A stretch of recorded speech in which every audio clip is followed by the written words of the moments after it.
I am Joshua Bailey. This is another episode of Sales and Snacks, this time in Boston with Dom Oboguardi. I am the head of go-to-market at a very small startup called Trellus, and I head up all things revenue and marketing. the sales cold call master himself. Now, on this episode of Sales and Snacks, we picked a delicious snack here in this bag from, I might butcher this, Dom, but tous les jours? I'm not French.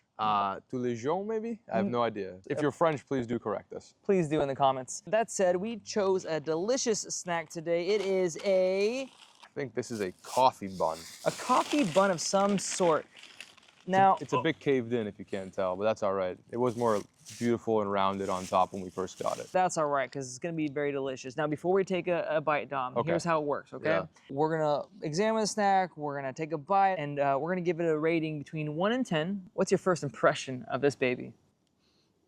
My mouth is watering. I don't know what's inside, to be honest. I don't know what to expect. That's the surprise, what's Yeah. inside. Now, I want to ask you a few sales questions Sure. because you are the pro and our audience needs the answers. Okay. First question for you, Dom, though, is how do you currently handle deals that don't have scheduled next steps? Before you can actually handle them, you have to understand the reasoning behind why there's no scheduled next steps. So I think at the end of every single intro call you have with your prospects, there comes a point where you should be like, all right, have we created enough interest where you guys want to move forward and continue to evaluate our solution, or at least run a POC, talk to a current customer, something like that, get more people involved. If the answer is no, or if you don't have next steps scheduled, it may mean that there wasn't enough interest created. Maybe we're not solving a major challenge in the company that's impacting the business heavily. So you first have to understand if that's the reality. If that's the reality, it may mean you did a bad discovery, or it may mean it's a bad fit.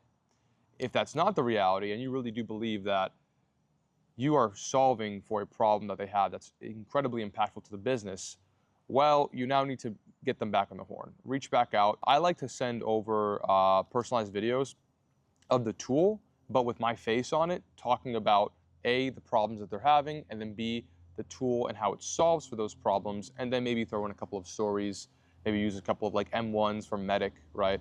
And that way you can still like align to their priorities and track if they're opening and how long they're watching those videos for.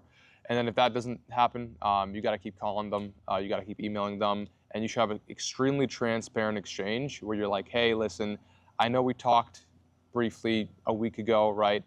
I honestly am not sure if there's enough interest here.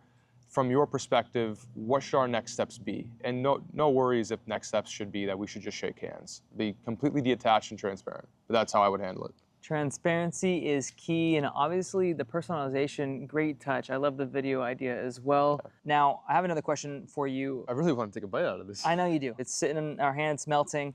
But here's the next question. What challenges do you face in maintaining momentum for deals without clear follow-ups? It still goes back to like the reasoning behind why there's no clear follow-up, why there's no next step. The lack of momentum happens when both parties are not in it together. So if the rep is working too hard and maybe they're being a bit desperate, right? And they're just trying to like push this deal through, but the prospects, the champions are maybe not being champions, right? Maybe they don't care as much, maybe they're not as attached to the problem, you're gonna have a huge problem in momentum.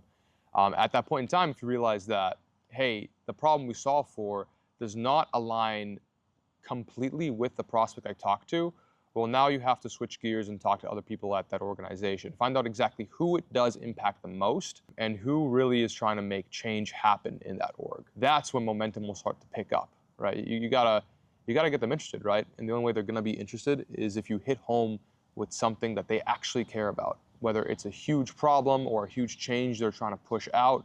But if the person you're talking to doesn't care, nothing's gonna happen. Find the people who do care, or maybe make them care by identifying the problem a bit more, shedding more light on it, showing a different perspective, and then diving deeper into the impact of those pains. Fair enough. Now, Dami, you ready for this? I'm ready. That's great, Been because we're not going to jump into that just yet. A few more questions for you. None for you. But thank you so much for hopping in for the first 2 questions. Stick around for the next episode where we take a bite of this bad boy and answer a few more sales questions with Dom Oboguardi.